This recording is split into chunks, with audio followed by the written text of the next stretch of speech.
झारखंडियों का है तो डंके की चोट पर ये कहेंगे कि ये झारखंडियों का है।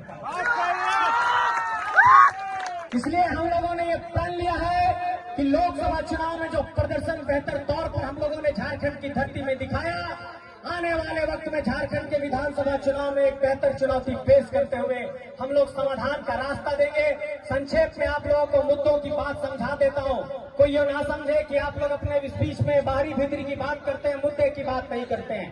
पहला हमारा मुद्दा है कि झारखंड की स्थानीय नीति खतियान के आधार पर परिभाषित हो, और वो खतियान सिर्फ 1932 का नहीं, अंतिम सर्वे तक भी इसको आधार बनाया जाए। लेकिन कमोबेश झारखंड में स्थानीयता का आधार खतियान होना चाहिए। कोई बिहार से आकर के एक कट्ठा जमीन खरीद लेगा और कहेगा झारखंडी है, ये बात स्वीकार नहीं कर सकते। दूसरी बात हम लोगों ने कहा कि झारखंड के निजी क्षेत्र की कंपनी में यहाँ के लोगों को नौकरी मिलनी चाहिए। तीसरी बात हम लोगों ने कहा कि झारखंड के थर्ड और फोर्थ ग्रेड की नौकरी को झारखंड के लिए लोगों के लिए आरक्षित करो। और हम लोगों ने एक बात ये कही कि झारखंड में आदिवासी, यहाँ डांटों में काफी सरना धर्म के लोग रहते हैं, लाल पाग साड़ी पहन के हमारी बहन लोग आई हैं। झारखंड के आदिवासियों ने मांग किया कि सरना धर्म कोड बनना चाहिए, आज तक नहीं बना। इस मांग के भी साथ खड़े हैं, ये बात कहना चाहते हैं।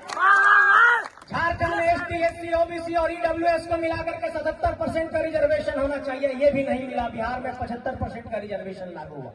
हम ये कहना चाहते हैं कि इन्हीं मुद्दों के साथ हम लोग इस लड़ाई को लड़ रहे हैं। आप लोग सुनने आए हैं हमारे जयराम महतो जी को, आप लोग उनको सुनिए और आज उनके विचारों को अपने जेहन में बिठा करके घर जाइए। और ये सभा तभी सफल मानी जाएगी जब आने वाले वक्त में इस इलाके में भी कभी एक ऐसी सभा करे जहां पर 1 2 लाख लोग जुटे और पूरा झारखंड देखे। बिहार की सीमा से चतरा के बगल में सटा हुआ कटकमसांडी भी इतना जनसैलाब निकाल सकता है, ये संदेश आप लोग दीजिए।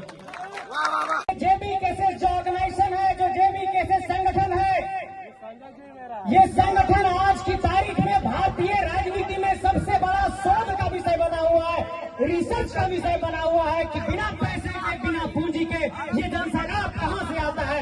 ये जनसैलाब गांव-गांव से निकल के आता है, झारखंड को बचाने के लिए आता है।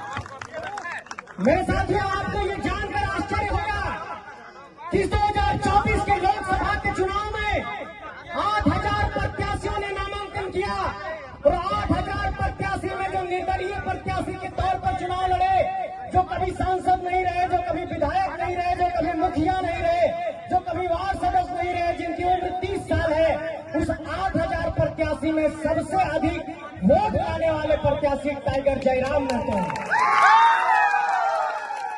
मैं उस श्रेणी की बात कर रहा हूं जो कभी सांसद नहीं रहा, कभी विधायक नहीं रहा। विधायक रहे हुए एक आदमी और लाए हैं राजस्थान से वोट, वो भी निर्दलीय लड़े। लेकिन मेरी चुनौती इस बात को लेकर के है कि कोई एक ऐसा संतान निकल करके दिखाओ गांव गलियों से कि हजारीबाग के भी राजनीति के इतिहास में 1,60,000 वोट आया, गिरिडीह के लोकसभा में 3,47,000 से अधिक वोट आया, रांची में 1,33,000 के आसपास वोट आया, धनबाद में 80,000 वोट आया। मैं ये सवाल पूछना चाहता हूं उन राजनीतिक दलों के लोगों से, क्या किसी में इतनी कुव्वत है कि एक निर्दलीय प्रत्याशी के तौर पर इतना वोट ला सकता है?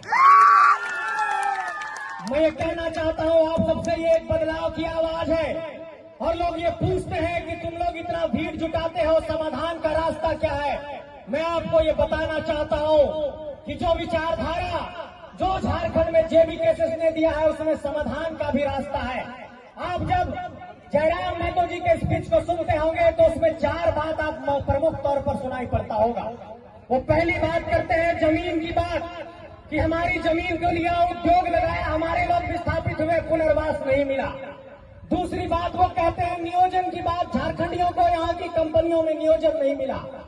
तीसरी बात वो कहते हैं कि झारखंड की माटी में 14 सांसद और 81 विधायक झारखंडी माटी का होना चाहिए।